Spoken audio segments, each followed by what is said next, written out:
బంగారానికి మన దేశంలో ఉన్న క్రేజ్ అంతా ఇంత కాదు. మన దేశంలో మహిళలే కాదు, పురుషులు సైతం బంగారు ఆభరణాలంటే మక్కువ చూపుతారు. పసిడి ధర ఆకాశమే హద్దుగా దూసుకుపోతున్న డిమాండ్ మాత్రం తగ్గని ఏకైక వస్తువు బంగారమే అంటే అతిశయోక్తి కాదు. ఈ బంగారంపై ప్రపంచవ్యాప్తంగా ఉన్న బ్యాంకులు కూడా మోజు పెంచుకుంటున్నాయి.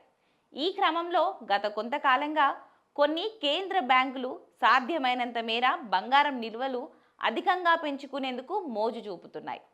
ఇక మరోవైపు ఏడాది పాటు అదే బాటలో ముందుకు సాగే అవకాశం కనిపిస్తుంది. వరల్డ్ గోల్డ్ కౌన్సిల్ తాజాగా నిర్వహించిన central bank gold reserve survey 2025 ఈ విషయాన్ని వెల్లడించింది. ఈ వివరాలు తెలిపిన కేంద్ర బ్యాంకుల ప్రతినిధుల్లో 43% మంది బంగారం నిల్వలను ఇంకా పెంచుకునే ఆలోచనలో ఉన్నట్టు వెల్లడించారు. వచ్చే ఏడాది పాటు బంగారం కొనుగోలు చేస్తామని వివరించారు. ద్రవ్యోల్బణం, ఆర్థిక రంగానికి ఎదురవుతున్న ఇతర సవాళ్లు, ప్రపంచవ్యాప్తంగా ఉన్న రాజకీయ, సామాజిక పరిస్థితులను పరిగణలోకి తీసుకునే బంగారం నిల్వలు పెంచుకోవాలనే నిర్ణయానికి వస్తున్నట్లు వారు పేర్కొన్నారు. ప్రస్తుత పరిస్థితులలో రిజర్వ్ అసెట్ గా బంగారంతోనే భద్రత ఉంటుందనే నమ్మకంతో ఉన్నట్లు వారు తెలిపారు. Official monetary and financial institutions forum అధ్యాయంలోనూ వచ్చే ఏడాదిలో కేంద్ర బ్యాంకులు 32% బంగారం నిల్వలు పెంచుకునేందుకు ప్రయత్నిస్తున్నట్లు తెలుస్తుంది. ఈ క్రమంలో నేషనల్ బ్యాంక్ ఆఫ్ కజకిస్తాన్ ఇతర కేంద్ర బ్యాంకుల కంటే ఎక్కువగా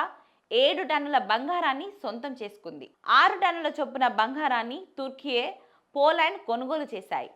ఇక పీపుల్స్ బ్యాంక్ ఆఫ్ చైనా, చెక్ నేషనల్ బ్యాంక్ 2 టన్నుల చొప్పున బంగారాన్ని కొనుగోలు చేశాయి.